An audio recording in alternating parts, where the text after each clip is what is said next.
Você já imaginou ser o herdeiro de uma promessa divina e mesmo assim ser apagado da história pelo próprio Deus? Amados irmãos, a paz do Senhor Jesus Cristo. Sejam todos muito bem-vindos ao canal Escrituras Bíblicas Reveladas, onde mergulhamos nas profundezas da Palavra de Deus para extrair vida, verdade e transformação espiritual. Antes de tudo, se inscreva no canal, ative as notificações, curta este vídeo e compartilhe com alguém que ama estudar as Escrituras. Hoje você vai conhecer um homem mencionado em apenas uma frase da Bíblia, mas cujo destino revela um dos julgamentos mais severos e enigmáticos de toda a narrativa sagrada. Prepare-se, pois essa história tem o poder de mudar a forma como você enxerga o privilégio espiritual, a responsabilidade diante de Deus e a linha sagrada que conduz até o nascimento do Messias. Nossa jornada começa em um tempo antigo, nos dias dos patriarcas, entre os séculos 19 e 16 a.C. Judá, filho de Jacó e neto de Abraão, carrega sobre si a promessa de uma grande descendência. A Bíblia declara em Gênesis capítulo 38, versículo 2, que ele se afasta de seus irmãos e se aproxima de um homem chamado Irá, um adulamita. Ali, longe da terra dos seus pais, Judá toma uma decisão que mudará tudo. Casa-se com a filha de um homem cananeu, chamado Suá. Esse detalhe, aparentemente simples, é profundamente significativo. Os cananeus eram conhecidos por suas práticas religiosas corrompidas, cultos depravados e uma cultura em total oposição aos valores estabelecidos por Deus. Abraão, inclusive, havia proibido que seu filho Isaque tomasse esposa dentre os cananeus. Mas Judá, que deveria zelar pela pureza da linhagem sagrada, une-se a esse povo. E dessa união nasce seu primogênito. Um nome que, em hebraico, significa vigilante. Ironicamente, como veremos, sua vida foi marcada não pela vigilância, mas por uma cegueira espiritual profunda. Como primogênito, carregava o peso da bênção patriarcal. Ele era o elo direto entre as promessas de Deus e o cumprimento da linhagem que um dia culminaria no nascimento de Jesus Cristo.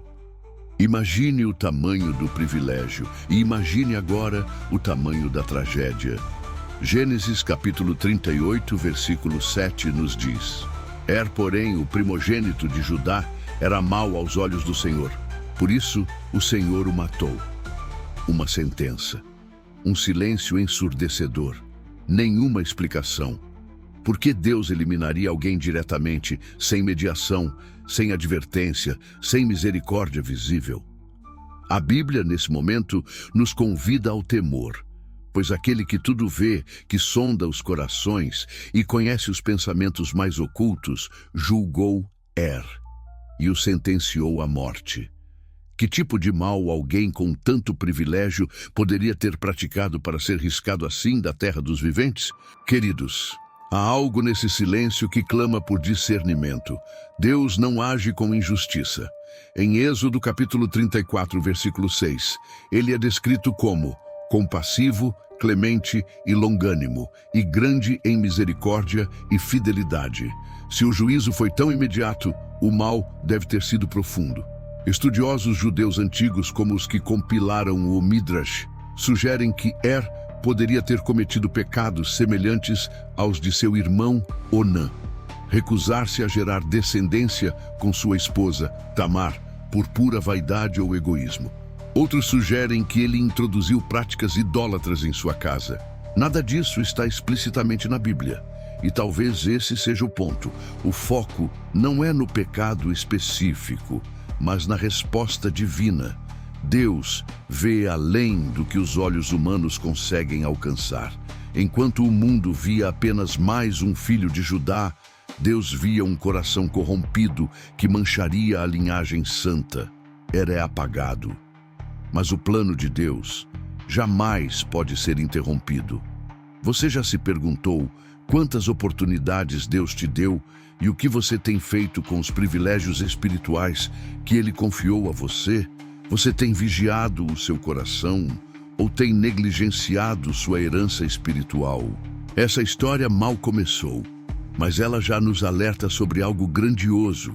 Privilégio não é garantia de fidelidade, e o que virá a seguir mostrará como, mesmo quando os homens falham, Deus levanta o improvável para cumprir seus desígnios eternos. A morte de Er deixou um vazio, não apenas na família de Judá, mas na própria estrutura do plano divino.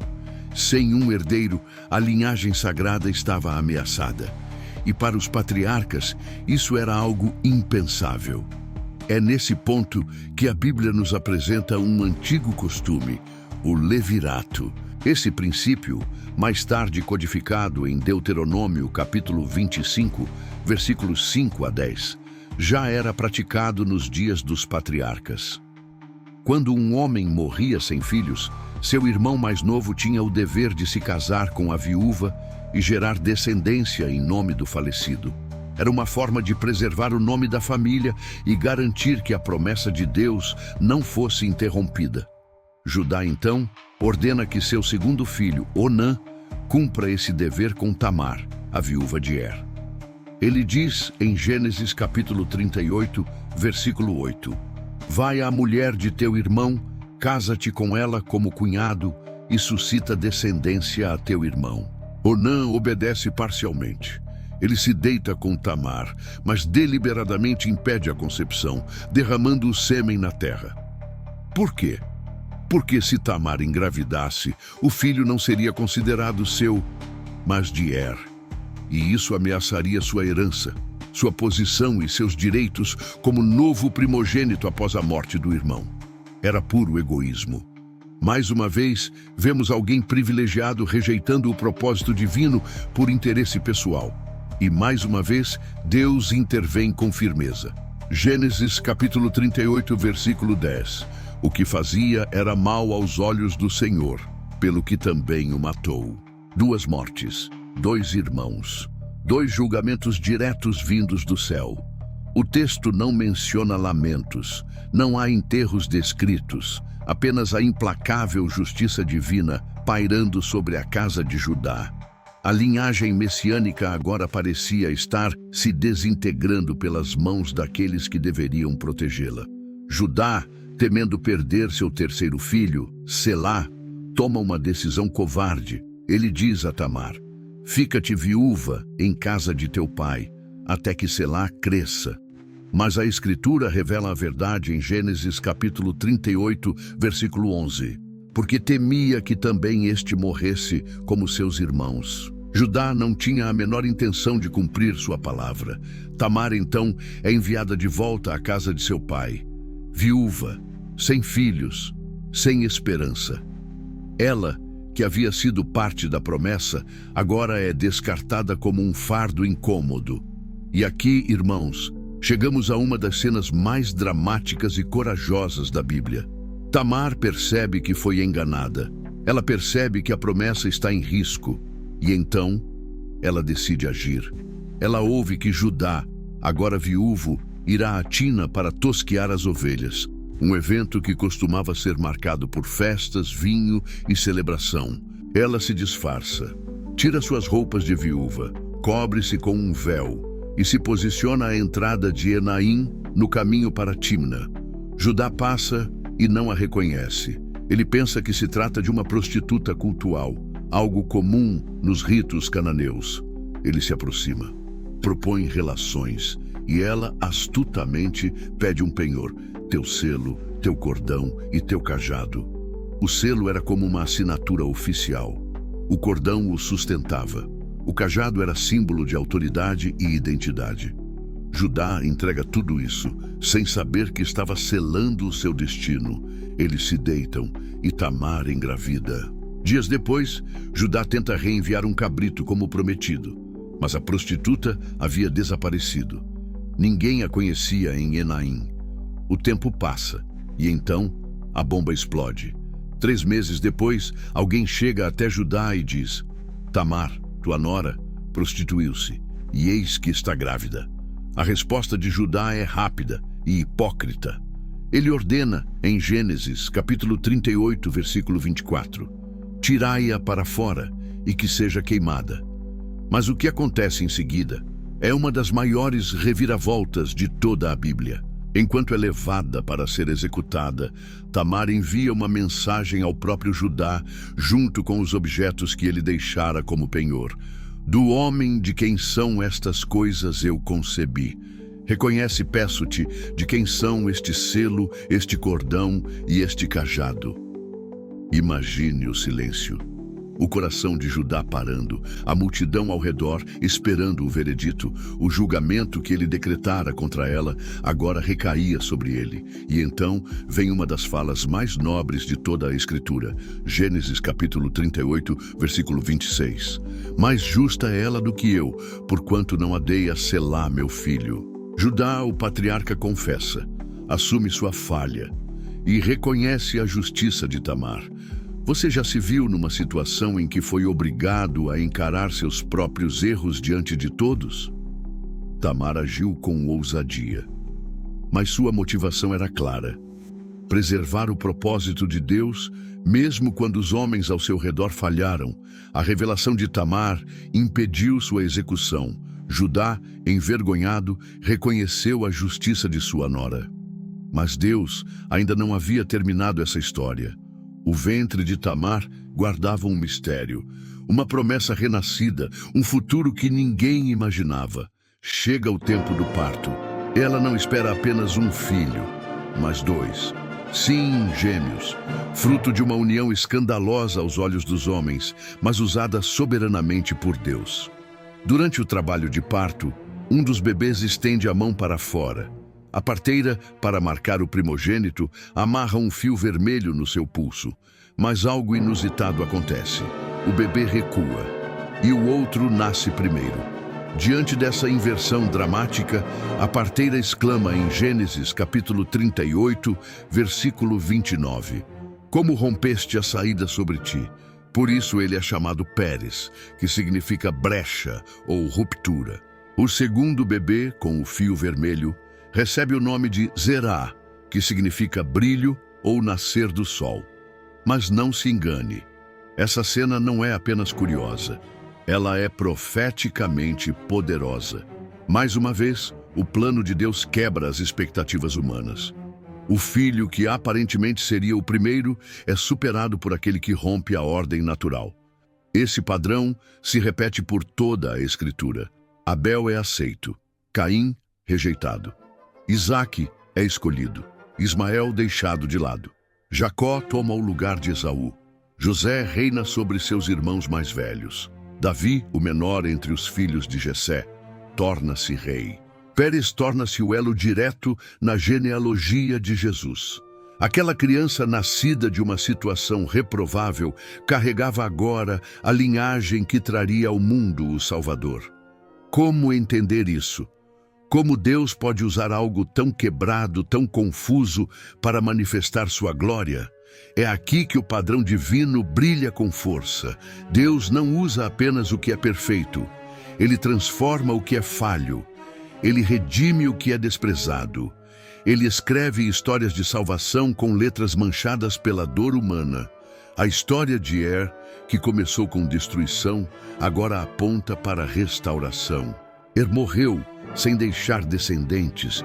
Seu nome é pouco mencionado, mas sua ausência revelou o egoísmo de Onã, o medo de Judá e a coragem profética de Tamar. E assim, Tamar se torna uma das pouquíssimas mulheres mencionadas na genealogia de Jesus, conforme Mateus capítulo 1, versículo 3. Judá gerou de Tamar a Pérez e a Zerá. Entre Abraão, Isaque, Jacó e Davi, ali está ela, Tamar.